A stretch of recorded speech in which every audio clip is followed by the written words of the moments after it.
Hey everybody, welcome back to the Dungeon Dive. Daniel here. I hope you're doing well, and if you're not, I hope you are soon. And hey, I hope all of my American friends had a very nice Thanksgiving. I hope you had a good time spending it with your friends and or family. And for anybody outside of America who also happened to celebrate something last Thursday, I hope you had a good one as well. So in today's video, we are taking another look at Forgotten Depths. This is the third video I've done on this game. We did a video for the prototype quite a while ago, and then we did take a look at the kind of first edition. Now we're kind of at a second edition that has recently been delivered from Kickstarter. So I don't typically place a lot of value in novelty, in novel mechanisms, or in novelty in general when it comes to board games. The Dungeon Dive is typically a place for things that are just like, only different. A huge number of the games that I like and spend time with are basically the same game, differentiated only by the smallest of details. Forgotten Depths is different. It's a game with novelty that shines as bright as the sun, and it's all the better and more interesting for it. And so today we're going to take a brief overview of Forgotten Depths and then talk about 5 novel things that I really love about this game. First of all, I want to take a look at one thing that I spent some time talking about in my original video, and some people complained about that, but I think it was worth the time, and that is the box. No longer is this smallish game in a giant box. So we have this new box here, or this old box, and inside the old box, everything from the new edition fits with room to spare. So we have the new expansions. We will take a look at those. 3 new expansions that came with the game, and we have the new smaller box, and more importantly, the new rewritten and smaller rulebook, which is under this giant thing here.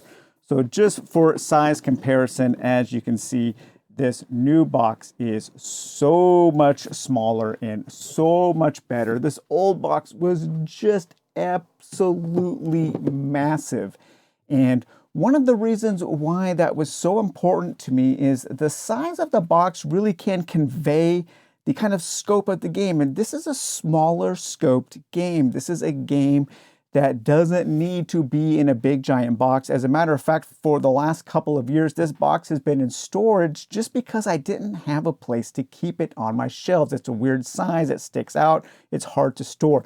But this newer box, man, this almost becomes a small box game. And I would have a hard time determining if this is a small box or a medium box. For a point of comparison, there are 2 smaller boxes here for Legends Untold and Rogue Dungeon, and those are about the same size as this new box. So I don't know, maybe this is a medium-sized box, but hey, you know what?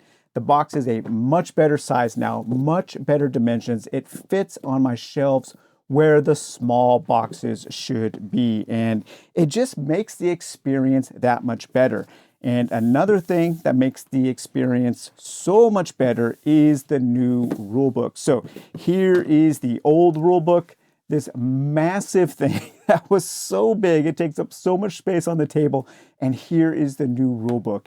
It's almost half the size. And in the old rulebook, there was so much wasted space. It was a real pain in the butt to read and to get out, especially if you're playing on a small table. There was so much empty space, and it just kind of dampened my love for the game, this rulebook. And it was also not the best written rulebook. The new rulebook is more straightforward, it's better organized, and not a lot has changed. Just things have been tightened up, and the space is better used. It's a comic book size rulebook, which is my favorite size of the rulebook. I know that I'm probably the only channel that pays any attention to the rulebook dimensions and the dimensions of the box, but that is something that I do think about, especially because I play in a smaller room. I don't have a lot of space to store my games, and I do play on a smaller table. So this kind of stuff is something I do appreciate. So first of all, we are going to take a brief overview of the game, talk about the game in general. Then I will talk about the 5 novel things, and one of those novel things will be the expansions. So we will take a general look at the expansions towards the end of this video. Forgotten Depths thematically is a lot like a lot of the games that we cover on this channel. It is a dungeon crawl. You are taking a number of heroes from one. This game plays very, very well solo. It scales perfectly solo. I love playing this game solo. And so you can take 1 hero as a solo player, you can take 2, you can control all 3 heroes as a solo player, or you can play up to 3 players. And the 3 characters are Bryn, the fighter, Seal, the wizard, and Ava, the rogue. And then each one of these also has a flip side, which is a multi-class character. And there are some additional rules to play as the multi-class character. So Ava could be a rogue fighter, Sil can be a wizard rogue, and Bryn can be a fighter wizard, kind of a battle mage. I like that idea a lot. The characters are rather simple. You will start at level 1. By the end of the game, you will move up to level 3 if you made it through the 3rd dungeon, or if you made it to the 3rd dungeon. Each of the characters will have a special power attack that they can spend their power card on, and each of the characters will have something they can do in combat when they block, and that's a choice that you can make to initiate a block to trigger that special ability. Each one of the characters will have an action deck of cards that they will use in combat, and combat is one of the things that we will talk about in greater detail later. Each of the characters will have a number of power cards that they can spend to trigger their special power. You will also keep track of the hero's health and the enemy's health when you are in combat on this health tracker. And what you are doing is you are moving through a dungeon, and the goal of the game is to move through 3 different dungeons, and those are called ecologies in this game. And you will be taking your normal lantern, but of course I am using my very trusty dungeon dive lantern here. And you will be moving through the dungeon from the entrance, trying to find the exits, which is placed in the bottom 3 cards of the deck. You are drawing cards, creating the dungeon, exploring the dungeon, looking for treasure, looking for monsters, looking for different features, and trying to discover the secrets of each ecology as you are playing. So thematically, it's a lot like most of the games we cover. It's got a whole bunch of cards that dictate all of your encounters and your combat and your treasure. But the way this game, the way Forgotten Depths handles each one of these things is unique, and I think that's what makes this game so special. Okay, the first novel thing that I enjoy about Forgotten Depths is the tile placement, is exploring the dungeons. You aren't just randomly drawing tiles, or you are randomly drawing tiles to create your dungeon, but there is a lot of choice in how you determine to lay those tiles, and there is choice in how you encounter the things in the dungeon. And the tile laying part of this game is kind of a tile laying mini game. And there are some really tough decisions to be made, and you can lose the game in this tile laying portion. If you ever draw a tile that you can't legally play, your characters have found a dead end and they can no longer progress through the dungeon. I think that is really super cool.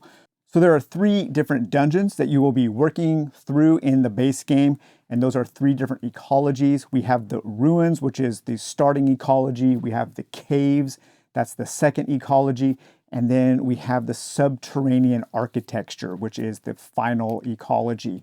And at the beginning of the game, you will set your entry tile down, and then you will take your stairs, and the stairs, you have to descend into the caves, and before you can do that, you have to fight a boss.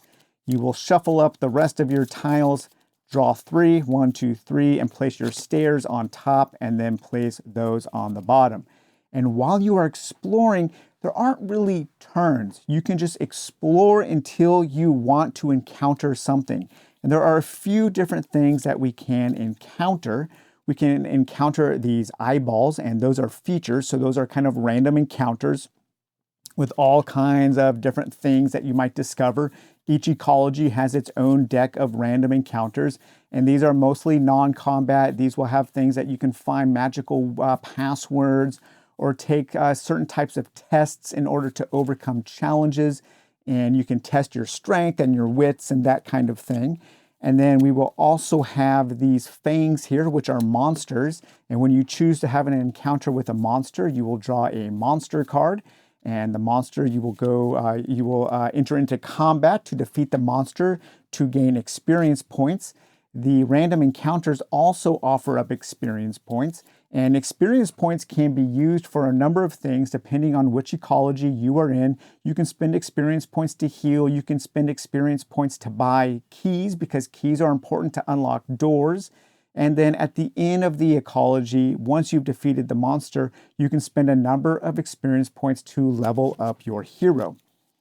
There are also treasure chests, and treasure is another unique thing we'll talk about a little later. And finally, there are doors, or not finally, there are doors that you have to unlock. And then there are these nodes. And these nodes are a super novel thing about this game because as you are playing, as you are laying down the cards, you want to create the shape of these nodes as dictated on these special discovery cards. And when you do, that represents the idea that you have explored this dungeon and you have found something really interesting in the dungeon. And when you have created these shapes with those nodes, you can draw one of those, and then that is something really special that you have found. So in this instance, if we had created a one node shape here, we have found the crypt, and then we would read through the crypt story, and then we would move on to the cards that it says to, and continue on with that story of that discovery. And each one of the different ecologies has a number of different special things that you can find with special shapes that you're trying to create. And as you progress from one ecology to the next, it gets harder and harder to create those shapes and to find those special things that you need to find in order to have a more fruitful exploration into this dungeon. And so the exploration goes like this. You can explore until you can no longer lay down a tile because of a blocking element. And the sides of the cards have to match. So exits have to match with exits and blank walls have to match with walls. So here we have a path like that. I will draw another one and we can place that. Let's place that here. And now here, going towards the west here, we can no longer explore anything else off of this tile until we take care of this monster and until we unlock this door. So there are two blocking elements on this path. We could move here, in which case we could choose to take care of that monster, in which case we would enter into combat. And if we took care of that monster in combat, we would place a token over that monster. And now that opens up access to these two exits. To further explore to the west, we have to spend a key to unlock this door. Once all the elements on a tile, once all of the blocking elements have been taken care of, then we can further explore in those directions. But you're free to explore in any open direction that you have access to. And man, this is just so cool because you can play something like 10 or 12 cards before you even need to encounter something. And when you do need to encounter something, it is your choice of how you want to encounter it, in which order. And so there's a lot of player agency, a lot of choice, and I think the tile laying mini game while creating the dungeon is something very novel in this game that I enjoy a lot. The second novel mechanism is how the game handles its loot and its treasure and its powering up of the heroes. Whenever you discover a treasure chest, you get to select one of the heroes that you're playing with to draw a card from their unique treasure deck. And man, this is such a cool thing. I wish more games had something like this because you are guaranteed to always draw something that is useful for the hero or heroes that you are playing as. You know, you won't ever have that opportunity or that weird thing where you're taking a wizard into a dungeon And the first 5 treasures you find are all swords that your wizard can't use. Each hero has their own custom bespoke treasure deck that contains the treasures and the items that are specifically tailor-made for that particular hero. And if you're playing with more than one character and you find a treasure chest, you will have to choose which hero gets to draw an item.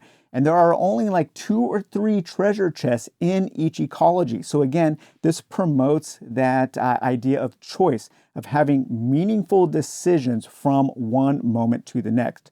So Brynn, the fighter, if we were to choose a treasure for her, then we would take her treasure deck and we could find a shield or an axe, a darkly gleaming long sword, a heavy broadsword, a throwing axe, the girdle of power, the amethyst amulet, or the bat-winged helm. If we were playing as Syl the wizard, then we would take her deck of treasure, and we have the ivory rod, the ring of baleful eye, the celestial regents, the glowing longsword, the arcane battery, the oaken staff of arcane energies, the phase robe, or the thin helm engraved with a third eye. And then if we were playing as Ava the rogue and we came across treasure, then we could choose one of her treasure cards, and that would be the buckler, a wavy bladed dirk, a heavy traveling cloak, the tempered thieves' tools, the silver saber, the soundless boots, the dark viscous fluid, and the large carnelian gem. When we move from one ecology into the next, we have an opportunity to level up our heroes by spending XP. And when we do that, then each of the characters also has its own deck of abilities that you can choose to take with you when you level up.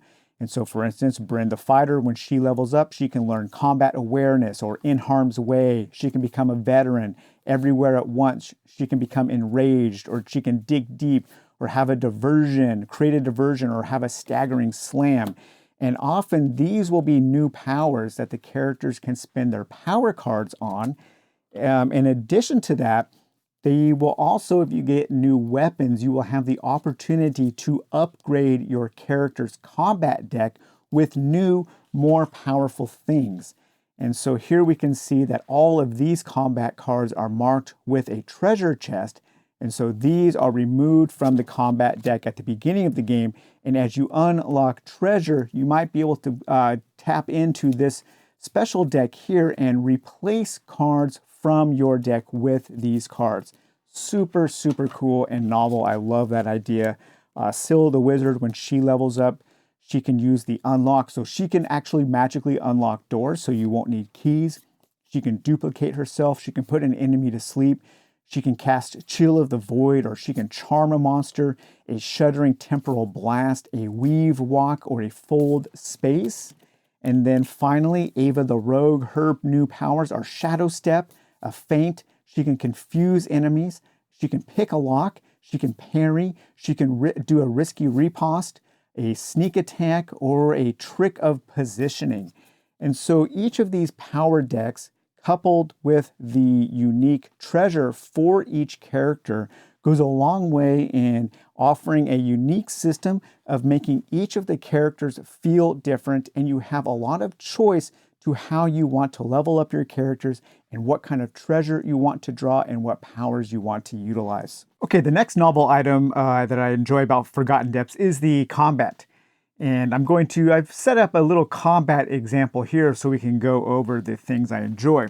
So let's say that we have explored this ecology and we have moved into this title or this tile here, and we want to loot this treasure chest, but this treasure is being blocked by this enemy. So the first thing we would have to do is when we move into this room here is we would have to choose to combat that enemy in order to get that treasure. And so let's say that the enemy that I drew here is the giant beetle. It scuttles forward quickly, waist high, carapace gleaming dimly in the low light, or dully in the low light. So the enemy here, they are armored, so they will get +1 armor. So that means that they will block 1 point of damage. And then they are a light enemy. So we have a light, medium, and heavy. And each one of those distinctions, each one of those levels of enemy has their own combat deck. So the level 1, those are the light enemies, the level 2 here, and the level 3. And these numbers just get bigger, and there's a better chance that the enemies might draw a power card that could help trigger their own special power. And here we can see how the game scales down to a lone wolf. A true solo mode is when you are playing with one hero. This beetle has 10 health. With 2 heroes, it would have 20 health, and with 3 heroes, it would have 30 health. And we can keep track of our health on this health tracker. So I'll take this, this little purple cylinder here and put that on 10 health, which is just off camera there, 10 health there for the enemy. Okay, so our hero here will be playing as Bryn the Fighter. She has a special power for when a block is triggered. She can heal or she can take damage for an ally. And she also has a special power where I can trigger if I have power cards available, where after an action cards are played, I can reposition 2 of the cards. So that helps me, gives me another choice of how to handle combat. So each of the heroes has their own combat deck. And these combat decks have art that kind of illustrate the kind of swing that they are taking, and they have a power level. The more powerful of the attack you are doing, the more direct damage you will do to the enemy. However, if you overcommit, then you will take more damage back. It's a very interesting system. There's some push and pull. There is some luck involved to keep the excitement high, but you also have some good choices. So when you enter combat, the first thing you'll do is you will draw up to 3 cards into your hand. If you already have a card from your last combat, you will still have that in your hand, but you will draw up to 3 cards, and then you will choose 2 of these cards to play. So I've kind of stacked the deck a little bit for the enemy so we can go over a couple examples. So the heroes have to commit to their attacks first. So I will commit to a 4 attack, and I will commit to a 6 attack. Okay, so then we draw 2 cards to create combat pairs for the enemy, and then we will evaluate those combat pairs on kind of a scale. So the first here will be a 4, and then the next combat pair will be another 4. So there are 3 possible outcomes. There's a block, there's an enemy hit, and then there is a hero hit. And that's kind of the hierarchy that you have to take those in. A block is when the numbers match. What's interesting about a block, though, is even though it's higher up on the hierarchy, that's the first thing that you have to do, it's optional.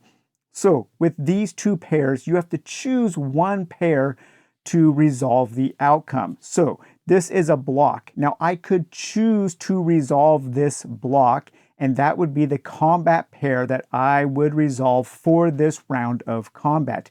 If I chose to resolve the block, I would discard these cards and then do the block. And on the block, I could trigger Bryn's special block power, which would allow her to heal. That's pretty cool. But let's say that I decided not to resolve the block, so I would discard these cards, and then I would resolve this combat pair. Now this is a 6 versus a 4.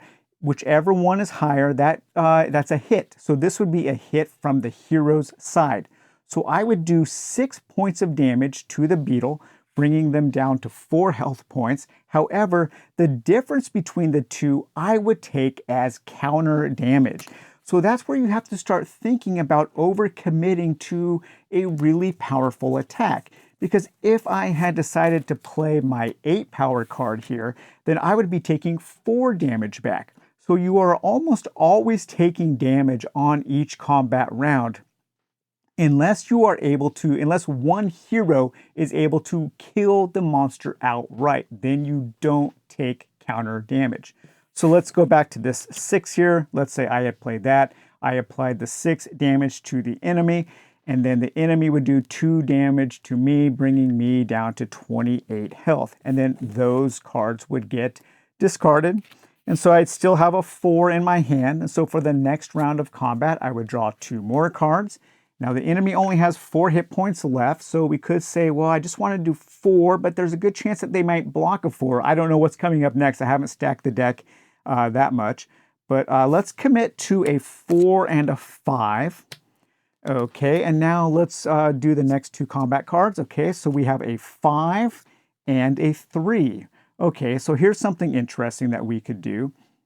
I could say, so if I chose to do this 5, I would do 5 points of damage to the beetle, but they would do 2 points of damage to me. However, this is an enemy hit, and enemy hits, they take priority over hero hits. And so here the enemy would do 5 points of damage to me, and the difference the enemy would take as counter damage. However, Bryn the fighter here, I could use her power card to trigger her brush aside ability, which allows me to reposition 2 of my cards. So I could swap these, and now we have a block and a hero hit. Very, very cool. I'm glad this example worked out. So now I could choose to resolve the block, but I don't want to. I'm going to choose to resolve the hero hit. So I do 4 points of damage to the beetle. 1 hero killed that monster outright, so we don't have to take the counter damage. I really do enjoy the combat mechanism in this game. A lot of times I don't enjoy card-based combat because it kind of lessens the excitement. I like rolling dice and praying to RNGesus and hoping for the best. But I think this system here gives the players choice, but it also keeps that excitement in the game during those combat rounds. The next unique item, the next novel item is the art. I think the art in this game is super unique and it's bold. It doesn't look like any other game. I don't really have any other games that look like this. I have no problem putting the art in this game right up there with something like Dungeon Degenerates or Dark Venture. I think it is that unique and that well done. All of the art in this game is done by an illustrator by the name of Marion Churchland. And I recently found out that she has actually illustrated a Conan comic, and I ordered the omnibus that Conan story is in just this morning, and I'm really looking forward to reading it. So she employs a kind of soft, muted style. It reminds me a lot of kind of a French comic book style. It looks like watercolor, but I'm not exactly sure. Probably some kind of watercolor with really clean lines. And her art just makes this game stand out so much. It's bold in its subtlety. And the art goes a long way to creating this kind of dream-like or a kind of otherworldly feel that does a lot to heighten the setting of the game.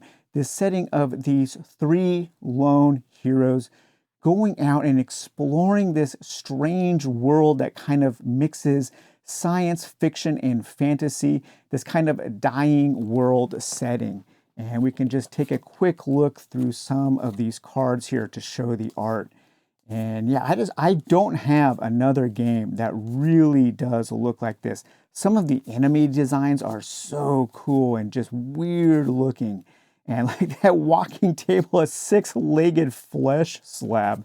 Man, that is so cool. Or this emaciated demon, a floating flesh star, dog-sized bronze scorpions, an enormous bat thing, these flesh-eating beetles.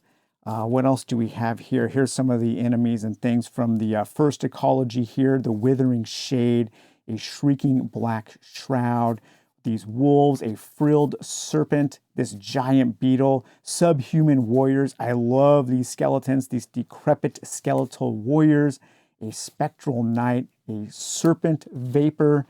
And then what else do we have here? Some of these special cards that you can find, these kind of tapestries, these bas reliefs, these weird things that you can discover in the dungeon.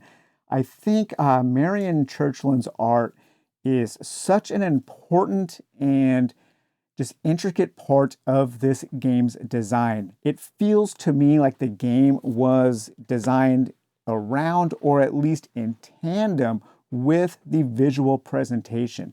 And that's not something that I feel from a lot of games. I don't often get that idea that the game and its art and its visual design were all joined as a single unity. They were all designed around being singularly focusing on the final goal. I feel like sometimes the game is designed and then the art feels like an afterthought, or it feels like something that was designed later, because often it is. But in this game, I feel like everything was designed in tandem to create this super unique setting and theme along with its mechanisms. Okay, the final element today, the final unique and novel thing I want to talk about are the expansions. These are some of the most unique and different expansions I have ever experienced in the game. And each one of them is kind of focused on different things. So we have the Camp Dialogue expansion, the Vault of Yariq expansion, and the Ever Chamber expansion. Let's start with the smallest. We'll work our way from smallest to biggest, but all three of the expansions are pretty small. So the first expansion we'll take a look at is the Camp Dialogue expansion. And this is probably the single most unique expansion I've ever seen for a board game. This expansion is solely focused on narrative, and it is specifically focused on a conversation between the three characters in different pairings. So this thing kind of blew my mind, and let's read a little bit about this. So the exhausted heroes gaze glassy-eyed into the fire as it crackles and dances. For the time being at least, they've found peace. As they relax, their minds turn to matters beyond their immediate survival, and they begin to quietly converse, seeking comfort and renewed resolve. So this expansion does come with some little wooden tokens to represent your final boss for the end of your final ecology. So there's a boss, I think it's just called the Beast, that consists of a body and two heads. And so this is just a little token that can represent that final beast, something to add just a little bling, just a little bit of bling to your game. So this expansion consists mainly of a deck of cards, and the deck of cards is separated into subdecks, and each of the subdecks is focused on a conversation that two of the characters are having, or all three of the characters are having, when they discover a campsite. So a campsite is one of the things that you can discover in each ecology, and there is one campsite per ecology, and it's represented by that little bonfire token there, that little bonfire icon.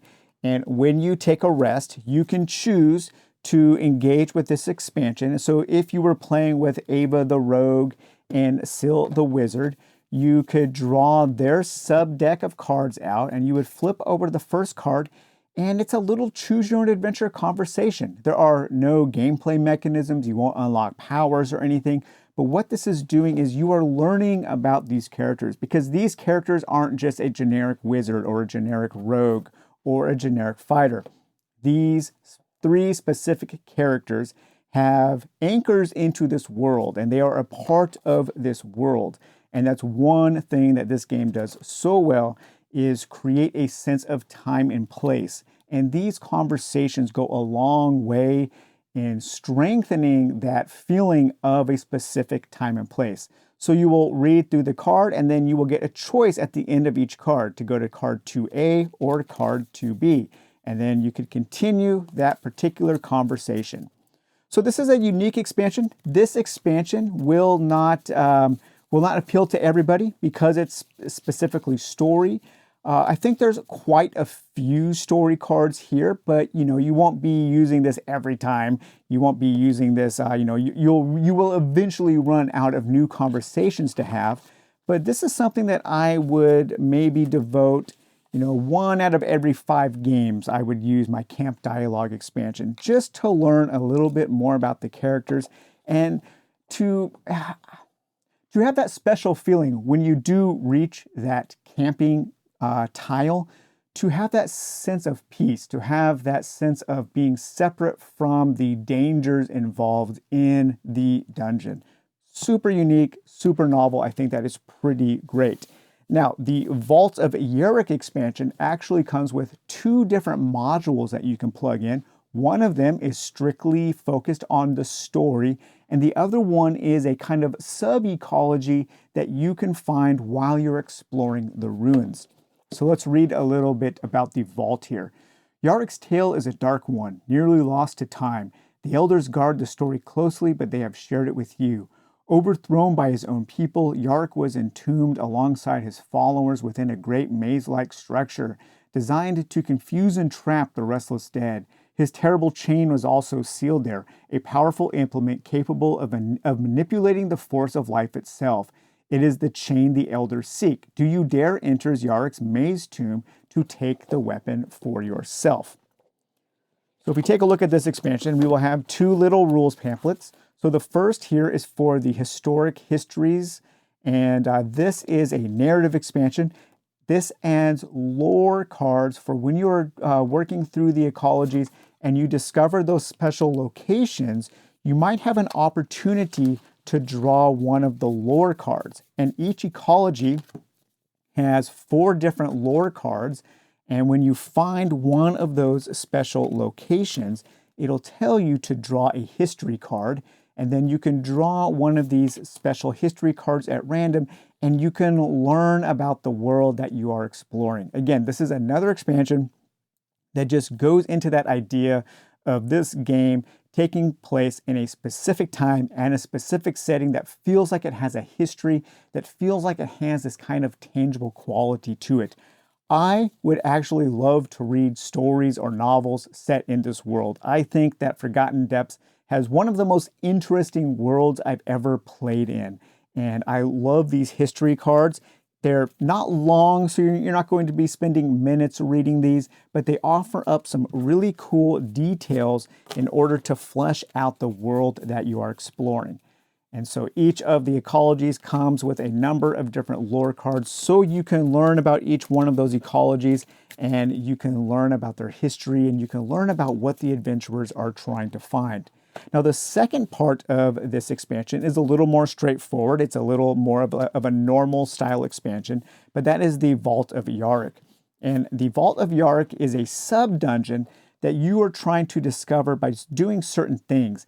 And this sub-dungeon starts in the first ecology of the ruins, and then it moves into the second ecology of the caves. And so there is a little bit of progression to this expansion. You will have to play through 2 levels of the dungeon in order to complete this expansion.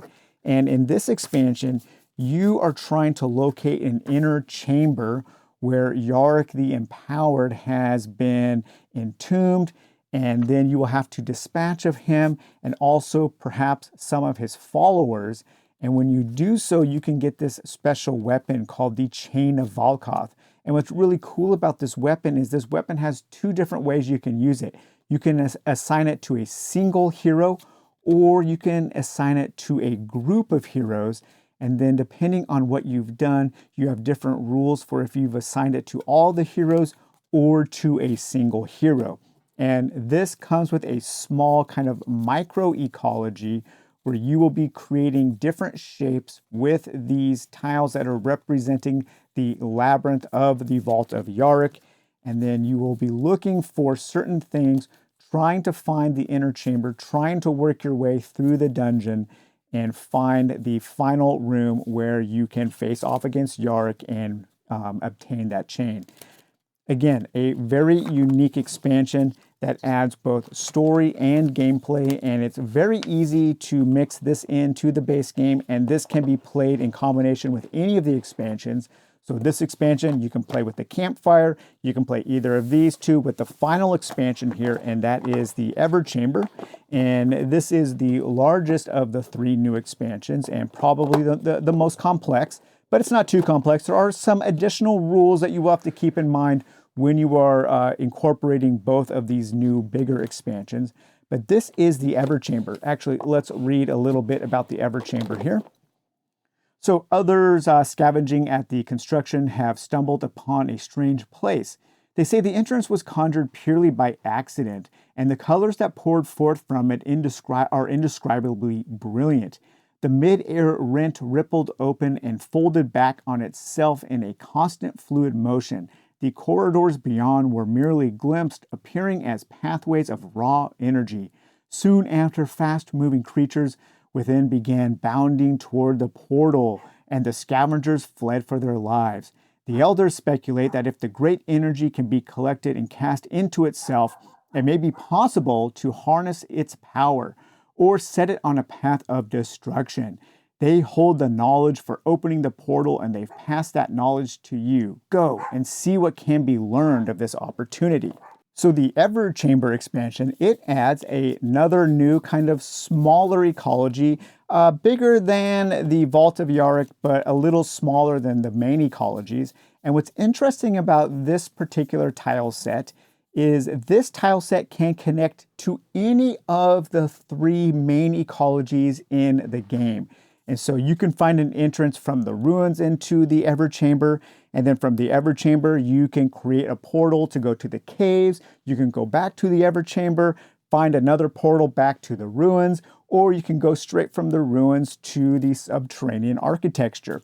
So this creates kind of more of a, almost like a Metroid-like kind of open world type of exploration where you can explore all of the ecologies by finding connecting portals within the Everchamber.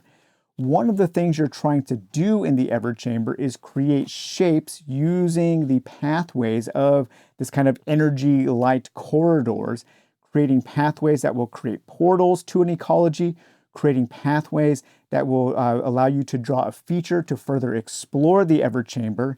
And you are also looking to create these shapes with the corridors in order to find the Everforge and the Ever Engine. So when you have created this shape, you found the Everforge. And as you are battling certain monsters, you will earn this essence. And you can spend this essence at the Everforge in order to unlock, in order to create, to craft 3 very powerful items. And these items can be equipped to any hero, so they are not class-based. So you can create the Mace of Destruction, the Beam Helm, and the Weave Lock Shield. Now you could give one of these to each hero or give 2 to one and 1 to the other in any combination. However, if you give all 3 of these super powerful items to the same hero, then that hero transforms into the Scion of the Forge, and you become this new super powerful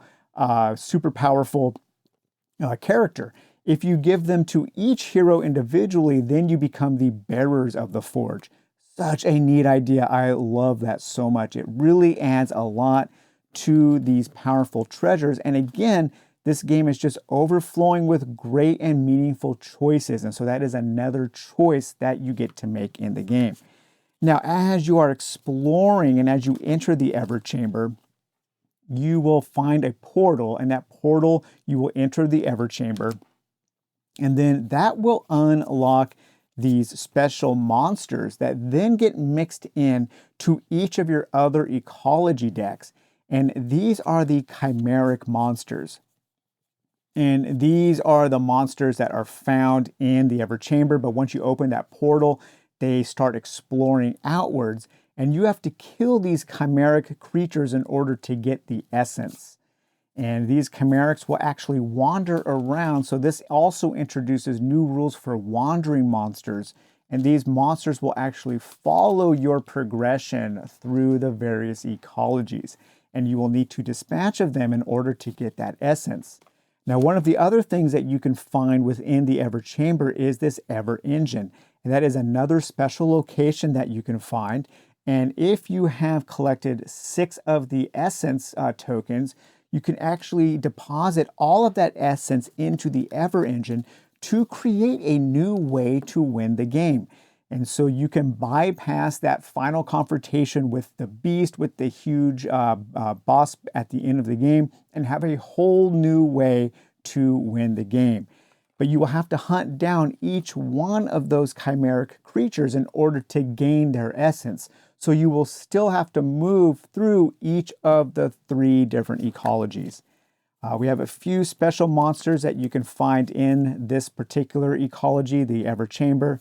Again, these are all chimeric monsters. But oh man, just look at that art. And I love how each of the different ecologies has a totally different vibe, a totally different look. This one looks way more sci-fi with its colors and its energy. And the fact that we have this Everforge and this Ever Engine. Ah, so cool. Man, I love this game so much. But yeah, so as you can see, these expansions are super unique, super novel. Each one adds really a completely different way to interact with the game. So yeah, so those were the 5 novel reasons why I think Forgotten Depths is such a special game. And when you take all of those 5 elements and you combine them together, you just create a game that is completely unlike any other game in my collection. This is a game with unique mechanisms and novel systems that really do elevate this game up to being something truly special. When you combine those things with these 3 amazing expansions and this new smaller box, and I'm pretty sure all of this stuff fits in this box, I have to take a look, but I think these boxes are so cool that I want to keep them. And even if I do keep all of these boxes, it still takes up less space on my shelf than that original large box. But when you combine all of this stuff, I think that Forgotten Depths has a really, really good chance of becoming one of my top 10 games of all time. Top 10 dungeon crawls. This game has a great chance of entering into my top 10 the next time I do a top 10. I have spent a week playing this game and I have never grown tired of it. I've played a handful of games. Every night I played a game and I loved every moment with this game. And it just gives me a vibe. It gives me a feel that no other game really does. So, all right, you guys. Well, I hope you enjoyed this return look at Forgotten Depths. We will talk to you later. Bye-bye.